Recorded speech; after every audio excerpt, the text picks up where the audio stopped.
Ici, le sport universitaire est une chose sérieuse. Et dans cette fac, on a vu les choses en grand. Rien n'est trop beau pour le prestige des Gators. Un budget supérieur à 96 millions de dollars. Des athlètes surentraînés qui s'illustrent au plus haut niveau. Volley, golf, gym, basket ou football américain. Les étudiants de Gainesville collectionnent les récompenses.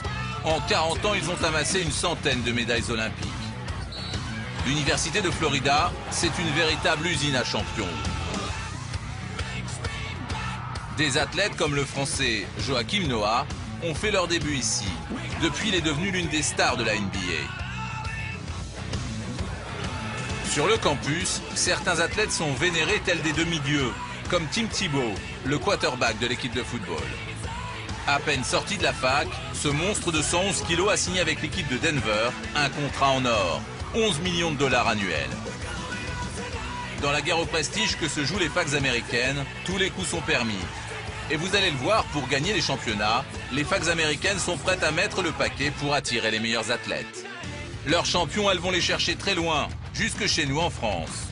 Sur le terrain, Alexandre Lacroix, le joueur phare de l'équipe de tennis. L'année dernière, il a terminé dans le top 10 des facs américaines. Alors pour garder cette pépite, l'Université de Florida est aux petits soins. Pour entrer dans son école de commerce, des étudiants de sa classe ont payé plusieurs milliers de dollars. Lui n'a pas déboursé un centime. C'est la fac qui a réglé la note. Et ce n'est pas son seul privilège. À la fin du cours, Alexandre va porter cette petite lettre au prof. Un sésame qui l'autorise à sécher les examens pendant ses tournois. Et vous allez voir qu'avec les sportifs, les enseignants sont plutôt compréhensifs. D'accord. La semaine avant cette compétition, on trouvera un arrangement. Je te trouverai quelqu'un pour te faire repasser spécialement l'examen dans une salle à part.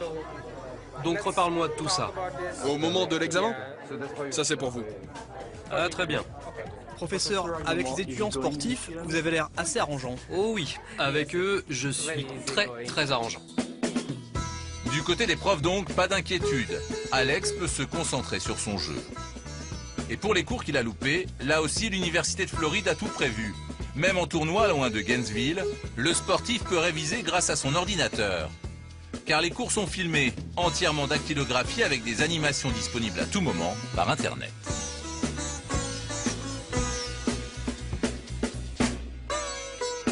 En fait, cette classe, si j'ai envie, je peux y aller. Voilà, si j'ai le temps, je peux y aller. Et voilà, il n'y aura pas de souci. Et même le prof le recommande.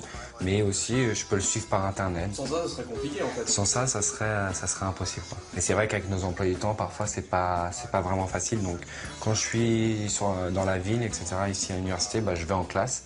Mais si je suis pas là, etc., je regarde sur Internet et je suis mon cours sur Internet. Et si l'université investit autant sur les sportifs, ce n'est pas tout à fait désintéressé. Aux États-Unis, les jeunes comme Alexandre sont l'image de marque de leur fac. Pour l'équipe des Gators, ils représentent donc un investissement. Le sport aux États-Unis, c'est très important et avoir un très bon programme athlétique va avoir une très bonne image pour l'université dans tout le pays et va faire venir des étudiants, va faire venir des sponsors, etc. Et c'est vrai qu'on a la pression, il faut qu'on gagne, il faut qu'on finisse dans le top 10 américain des universités. C'est pour ça qu'on est là, quoi. Et comme Alexandre a fait une très bonne saison, l'université sait se montrer généreuse. Il suffit de jeter un œil à son beau duplex, à 2 pas de la fac, un logement qui ne lui revient pas très cher. Certains sportifs payent le loyer, certains non. Moi, ils me payent le loyer, ouais. Ils me donnent l'argent et je paye mon loyer avec. Quelle honneur? Parce que je joue bien au tennis, donc ils ont augmenté ma bourse. Ça peut paraître incroyable, mais aux États-Unis, les bourses des sportifs dépendent de leurs résultats. Alors s'il veut continuer à vivre dans ce petit coin de paradis, Alexandre va devoir ramener des coupes à sa fac. Et pour l'instant, cette méthode réussit plutôt bien aux Gators. Cette semaine, Alexandre reprend tout juste les entraînements. Dans les vestiaires, il a le droit à un traitement particulier. Casier personnel à son nom, des raquettes flambant neuves, tout est fourni par la fac, même les chaussettes. Il nous passe tout de chaussures à chaussettes, à poignets, à shorts, t-shirts. On a ce qu'il faut, on a beaucoup d'affaires. Ton sponsor, c'est la fac? Voilà, exactement. Mon sponsor, c'est la fac et c'est mon seul sponsor. J'ai pas le droit d'avoir de sponsor, sous peine de pénalité, en fait. Alexandre n'est pas le seul Français à être sponsorisé par la fac. Sur 10 tennismen, ils sont 3 à avoir traversé l'Atlantique pour jouer à Gainesville. L'explication se trouve sur le terrain. Celui qui a convaincu Alexandre. C'est Jérémy, l'entraîneur adjoint, français lui aussi. Cet homme, c'est l'arme secrète de l'université. Toute l'année, il écume les tournois français pour dénicher de jeunes talents comme Alexandre. C'est un joueur qui a un super profil parce qu'il est venu, il était arrivé en 2008 et donc j'avais été le rencontrer à Paris, on avait discuté, notre projet lui plaisait et c'est vrai qu'il a tout de suite adhéré. Il a vachement adhéré à ce que nous on voulait qu'il fasse. Il s'est mis dans une situation où il nous a écoutés, il a accepté nos conseils, il a accepté de changer pour progresser. L'année dernière, il a fait une super saison, il a joué numéro 1 en simple et numéro 1 en double pour l'université. Il a fini dans les 10 premiers en simple et en double. Les joueurs comme Alex qui vont avoir un diplôme dans leur poche, qui ont jamais trop joué le circuit, donc tout va être nouveau, tout va être à découvrir, peuvent aller très très loin.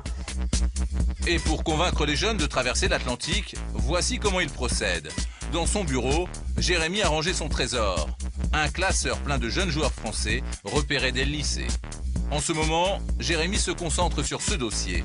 Un petit français très convoité dont il tait le nom. Comment je vais faire pour l'avoir? Eh ben, j'ai fait la démarche d'aller en France pour rencontrer ses parents, pour leur faire une offre très intéressante financière.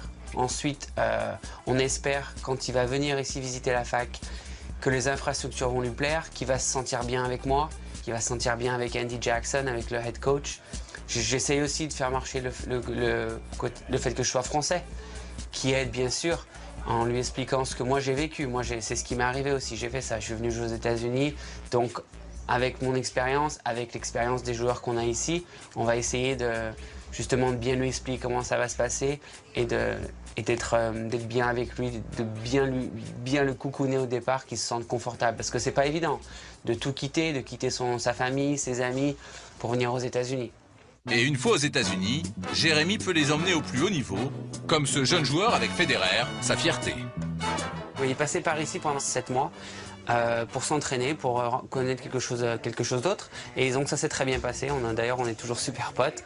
Et il a effectivement très bien joué tout de suite. Donc il est parti de la fac, s'est jeté sur le circuit. Et là, il est dans les 100 premiers ou juste en dehors pour l'instant. Et l'espoir de la fac pour l'instant, c'est Alexandre. Grâce à ses services fracassants, il est entré dans le top 10 du championnat universitaire américain. L'année dernière, les sportifs comme lui ont rapporté à l'université plus de 100 millions de dollars.